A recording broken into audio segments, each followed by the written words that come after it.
All right, so welcome again.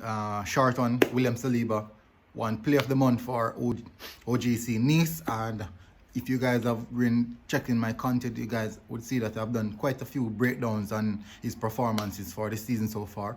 And I do believe that he's really performing well and great things to come from this young man. I know that the difference in the league, it varies, but he's shown a level of consistency and he can only get better whilst he builds on that. Now, there are so many players on Nice team that could have gotten the player of the month because their captain scored quite a few amount of goals. But one of the reasons, one of my last video that I did on William Saliba was against Monaco, and if you should realize the amount of touch that he has in that particular game, he finished the game with the highest touch count and the highest pass completed. So it goes to show how he's progressing so far, and he's doing really good, and we have to commend him on that and continue the good work.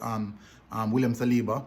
As Arsenal fans, we're here for you, and we're looking forward to see you coming at the club in the summer, coming with a better mindset and a stronger stronger mindset that you're going to succeed at the club. So come with the fight and the heart and desire, and continue the good work that you're doing. Well done, William Saliba.